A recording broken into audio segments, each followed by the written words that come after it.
अगर गुरु और धर्म की रक्षा के लिए आपको अपना सब कुछ देना पड़े, क्या आप पीछे हटेंगे? आज हम जानेंगे उस वीर की पूरी कथा जिसने इतिहास की दिशा बदल दी। वाहेगुरु जी का खालसा, वाहेगुरु जी की फतेह। संगत जी, सिख इतिहास के पन्नों में एक ऐसे योद्धा का नाम सुनहरे अक्षरों में दर्ज है जिनकी वीरता की मिसाल पूरी दुनिया में कहीं और नहीं मिलती। आज हम बात करेंगे उन महान योद्धा की जिन्हें संगत प्यार से खंडेवाला बापू भी कहती है।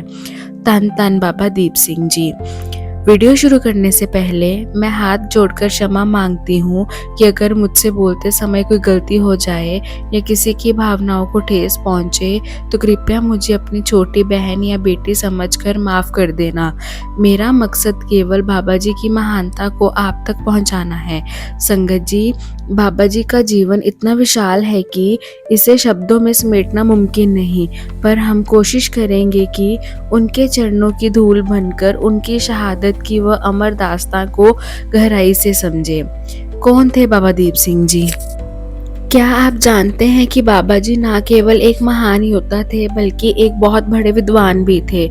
उनका जन्म अमृतसर के गांव पहुविंड में हुआ था और बचपन से ही वे भक्ति में लीन रहते थे।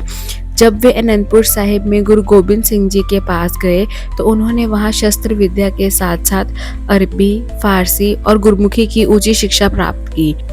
दमदमा साहिब में सेवा करते हुए बाबा जी ने अपने हाथों से गुरु ग्रंथ साहिब जी की 4 पावन बीड़ लिखी, जिन्हें चारों तख्तों पर सुशोभित किया गया। 75 साल की उम्र में भी बाबा जी का जज्बा और शरीर की शक्ति ऐसी थी कि वो मैदान जंग में अकेले ही सैकड़ों दुश्मन पर भारी पड़ते थे।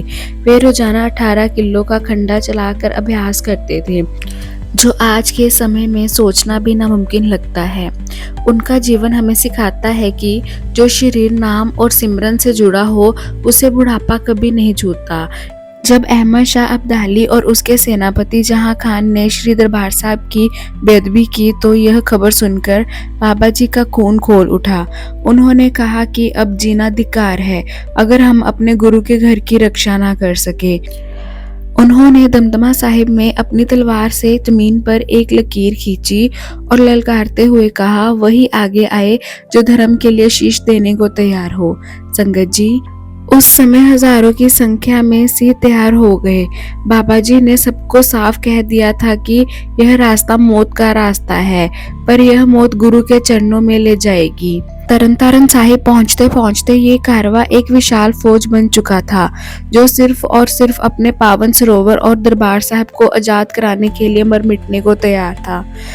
अब मैदान जंग में बाबा जी ऐसे लड़ रहे थे कि मुगलों के पैर उखड़ गए। अमृतसर की तरफ बढ़ते हुए गोहलवड़ के पास मुगलों की विशाल फौज के साथ भीषण टकराव हुआ। फिर लड़ते लड़ते एक पल ऐसा आया जो इतिहास में कभी नहीं हुआ। बाबा जी का शीश धड़ से अलग होकर नीचे गिर गया। लेकिन यहाँ एक चमत्कार हुआ। कुछ ऐसे गुरमुख जन और संत होते हैं जो सीधे अकाल पुरख के खास होते हैं। पास खड़े एक सिंह ने बाबा जी को उनके वचन याद दिलाए। उन्हें हुक्म हुआ कि अभी शरीर नहीं छोड़ना है, क्योंकि उन्होंने वचन दिया था कि वो अपना शीश दरबार साहिब में जाकर भेंट करेंगे। बाबा जी के मन की शक्ति इतनी प्रबल थी कि उन्होंने एक हाथ में अपना शीश उठा लिया और दूसरे हाथ में 18 किलो का खंडा। जब मुगलों ने यह भयंकर और दिव्य दृश्य देखा तो वे डर के मारे भाग खड़े हुए।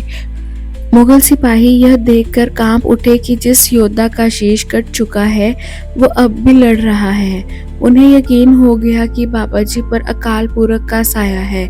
यह कोई साधारण इंसान नहीं बल्कि रूहानी ताकत का नूर है। कटा हुआ शीश हाथ पर रखकर बाबा जी लड़ते लड़ते अमृतसर पहुंच गए। उन्होंने दुश्मनों को चीरते हुए श्री दरबार साहिब की परिक्रमा में कदम रखा और अपना शीश बाबा बुड्ढा जी के स्थान के पास भेंट किया। वहीं उन्होंने अपने प्राण त्यागे। संगत जी, वह स्थान आज भी उस महान कुर्बानी की गवाही देता है।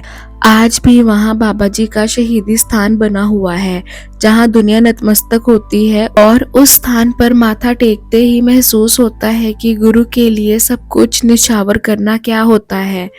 बाबा जी ने साबित कर दिया कि शीश जावे ता जावे, पर मेरा सिक्खी सिद्दक ना जावे। संगत जी, अब चुपहरा साहिब और रूहानियत की शक्ति।